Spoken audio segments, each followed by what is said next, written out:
Hai semuanya, ada perbedaan yang besar antara orang yang bekerja sebagai sebuah pekerjaan untuk mencari uang dan orang yang bekerja dengan hati, bukan sekedar mencari uang. Yang pertama, orang bekerja untuk mencari uang.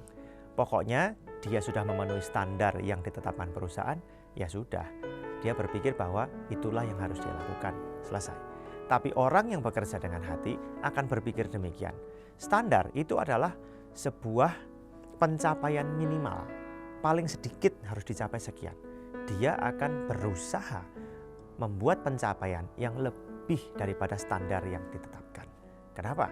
Karena dia mencintai pekerjaan itu, dia mengabdikan hidupnya, dia bekerja untuk menjadi berkat buat atasannya dan bagi orang lain.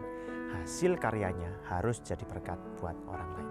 Kita melihat dalam Keluaran pasal 39 ayat 43. Dan Musa melihat, atau bahasa sehari-harinya memeriksa, segala pekerjaan itu, dan sesungguhnya lah mereka telah melakukannya seperti yang diperintahkan Tuhan. Demikianlah mereka melakukannya, lalu Musa memberkati mereka. Musa ini ketika di atas Gunung Sinai, Musa menerima rancangan mengenai kemah suci itu dari Tuhan sendiri. Lalu Musa menyampaikan kepada Harun dan orang-orang Lewi dan seluruh orang Israel mengenai proyek pembangunan kemah suci itu.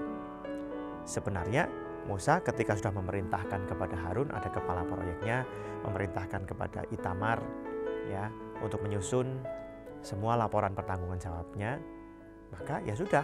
Tapi Musa nggak tinggal diam, dia tetap memeriksa, memastikan bahwa pekerjaan yang mereka lakukan itu merupakan sebuah pekerjaan dengan hasil akhir yang bagus, kualitas yang bagus, yang memuliakan nama Tuhan dan jadi berkat buat orang lain.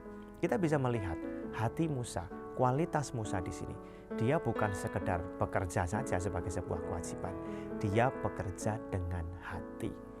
Nah, dalam kehidupan sehari-hari misalnya demikian. Ada orang bekerja dalam sebuah perusahaan, dia bekerja di bagian pembelian. Dia biasa pokoknya standar dari bosnya, ya beli barang A, merek A, harganya sekian, digunakan untuk mengolah sebuah produk, nanti dibuat menjadi produk B dengan harga sekian sehingga perusahaan untung sekian. Nah, sebagai seorang karyawan yang baik, kalau dia bekerja dengan jujur dan baik, dia akan bekerja sesuai dengan standar yang ditetapkan oleh atasannya. Tetapi karena orang ini adalah seorang karyawan yang baik, maka dia berpikir, wah aku tahu barang A ini kalau belinya di tempat yang lain, harganya jauh lebih murah. Maka bagaimana caranya supaya perusahaan untung lebih banyak? Dia nggak berbicara mengenai dirinya sendiri.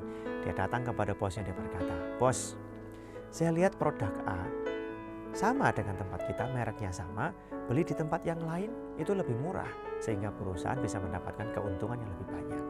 Izin bos, boleh nggak jika kita pindah ke supplier yang itu kualitasnya sama, sudah diuji dengan baik.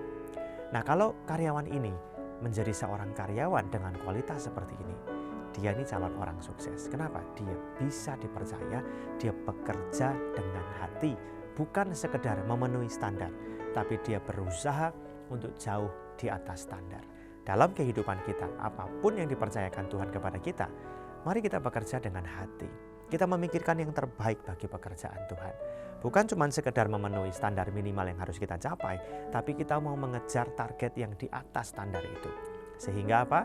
Apapun yang dipercayakan Tuhan kepada kita, kita selesaikan dengan kualitas yang bagus untuk memuliakan nama Tuhan.